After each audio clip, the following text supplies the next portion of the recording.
Diamond District in the chain. Certified, you know I'm gang, gang, gang, gang. Drop the top and blow the brain. All right, hopefully some of you guys recognize that song. Maybe a few of you even love it. Well, I love it too, but I have to admit, the first time I heard it, I was actually a little bit disappointed. Now, not so much for Cardi B. After all, that song, I Like It, went on to become a huge hit for her. Now, I was more so disappointed because I heard in it a history of exoticization, one where this genre we call Latin music hinges on a ton of tropes and stereotypes, especially for its Latina artists. Now, let me back up a little bit and explain just what I mean by that. And let's stick with Cardi B's Song of the Summer as an example. So just moments before that clip we all just heard, Cardi B raps, "They call me Cardi Barty, bangin' body, spicy mommy, hot tamale." Those are some real bars. And let's also keep in mind that in her music video for this song, she's wearing this brightly colored, ruffled, rumba-style dress and head wrap. Now, when I saw and heard this, it made me realize that Cardi B is doing something not so different from what someone like, say, Carmen Miranda, otherwise known as the Brazilian bombshell, was doing in the 1930s and 40s. Now, Carmen Miranda had songs like Chica Chica Boom Cheek or The Lady in the Tutti Frutti Hat that had lyrics like this. "Americanos tell me that my hat is high because I do not take it off to kiss a guy, but if I ever start to take it off, I. Now, almost needlessly to say, Carmen and Cardi are about 70 years apart, yet they both rely on a kind of tropical kitsch to signify their Latinidad for American audiences. Somehow, this is hugely successful, and it makes for some very, very marketable records. But this success gets me thinking, are American audiences really satisfied with these superficial representations? And if so, how did we get there?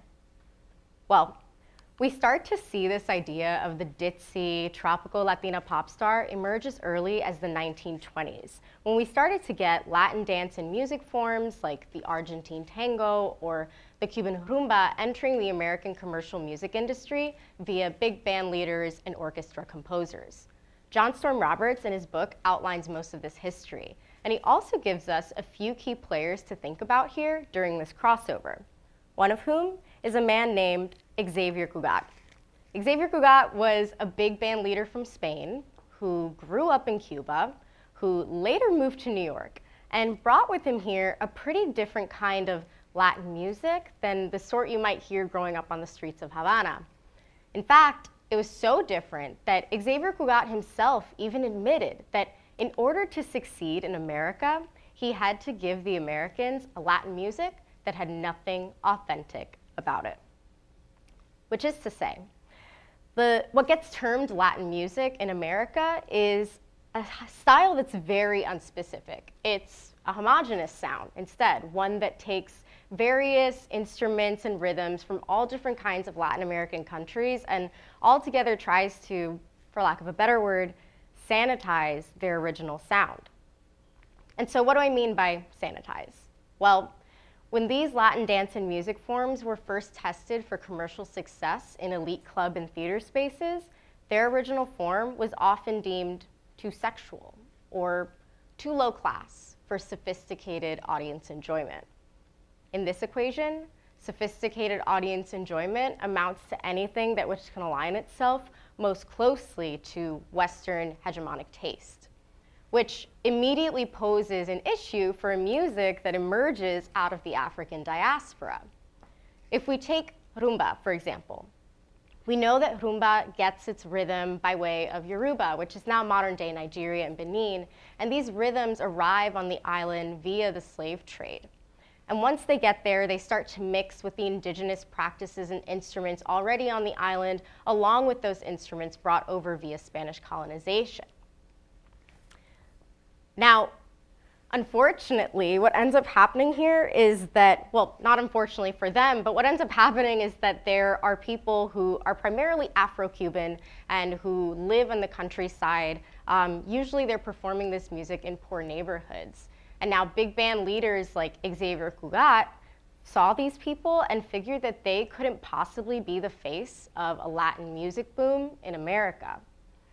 In Latin Tinge, John Storm Roberts suggests that one of Xavier Cugat's very first decisions was to place a woman at the face of his band instead.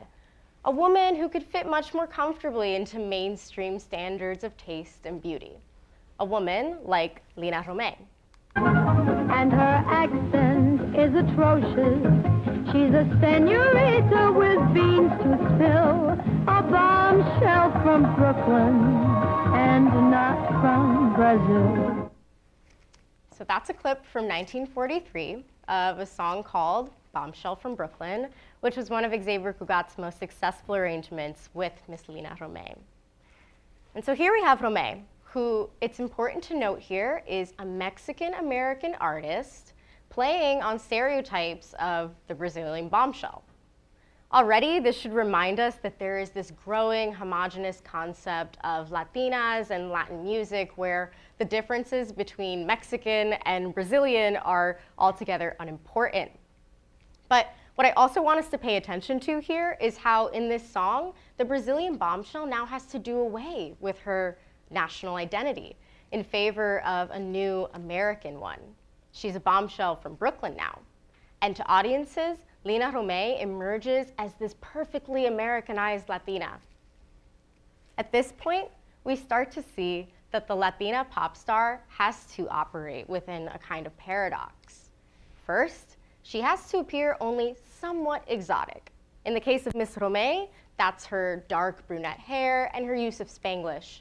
Yet, she also retains predominantly Eurocentric features, much like Miss Rimalovski, who can pass for white. What all of these traits show us is that the Latina pop star has to simultaneously mark herself as a foreign body, yet an assimilating one at the same time. I want us to think about all of this as a byproduct of something called tropicalization. Tropicalization was a term coined in 1997 by Francis R. Aparicio and Susana Chavez Silverman, who found that to tropicalize something was to imbue it with a series of tropes that upheld myths of Latinidad. And these myths emerge from a place of fear within dominant culture. And this fear we can call most simply xenophobia, a fear of the foreign other. But in the case of tropicalization, that dominant class can manage that fear by spreading stereotypes that mark the foreign body, in this case, the Latinx body, as inferior, silly, stupid. At this point, I want us to think about the American commercial music industry as a microcosm, let's say, of this dominant class. And if we do that, we can think about acts like Rimalovski's as then a product of the system's tropicalizations for its Latina artists, which then allows me to say here that artists like Rimalovski or Carmen Miranda, who I mentioned earlier, are not necessarily the villains in all of this. Rather, their self-tropicalization may have been the only avenue of success for them in the industry, even as white-passing Latinas. Nonetheless, their own tropicalization still fed into a system of continued tropicalisms within the industry. So we end up with a problem here. How can an upcoming Latina artist possibly break free of this cycle?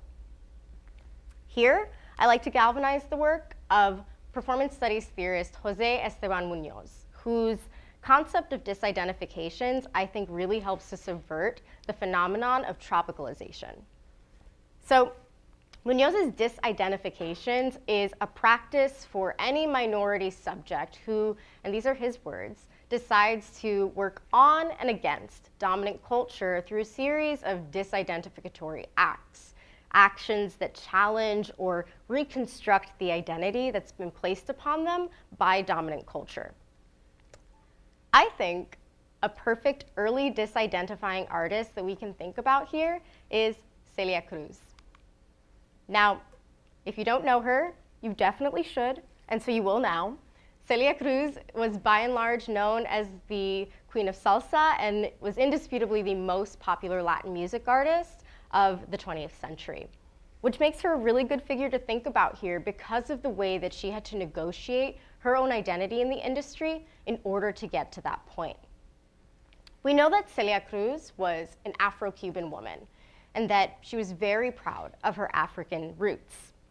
But if we think of the imagery of the white-passing, Americanized Latina artist that we've been fed thus far, it becomes clear that someone like Celia had to make adjustments to the way that her own blackness was read by the industry in order to be accepted by its audiences. One way she did this was by conceding or compromising to a kind of tropicalization again, one where she sang only in Spanish and used these very elaborate stage costumes, also that she could be read as Latina. Now, in this case, I want us to think about that self-tropicalization as a result of something else that Munoz actually talks about in Disidentifications, which is this idea that the Latina body generally exists between binaries of black and white. And so she has to consistently perform to prove her own Latinidad. This is exactly what Celia Cruz had to do, yet it doesn't mean that she was also going to relinquish her black identity in that process.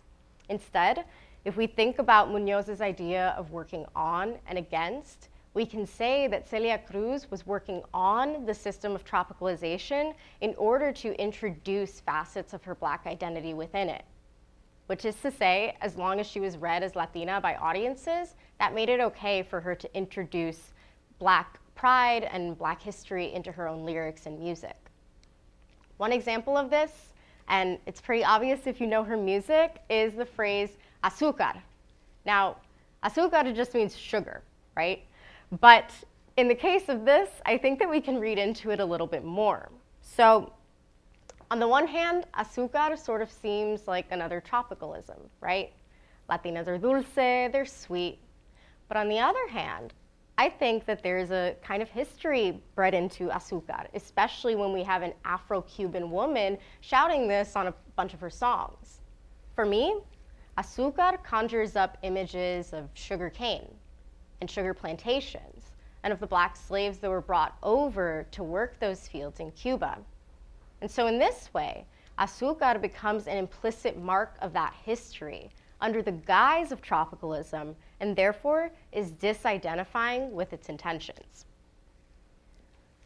After Celia Cruz, we continue to see artists who continue to complicate narratives of what it means to be a Latina artist in the industry. And thanks to their contributions, we now have a commercial music industry that's far more accepting of artists that exist within that complexity. Today, I'd like to leave you all off with just one of those artists. Her name is Princess Nokia, and anyone who knows me knows that she's one of my favorite artists because to me, she represents a perfect disidentificatory subject, and because she's a great rapper.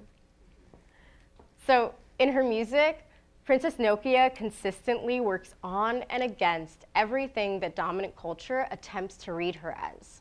And she does this by making herself almost unreadable, in the sense that she doesn't fit into any one of its strict categories.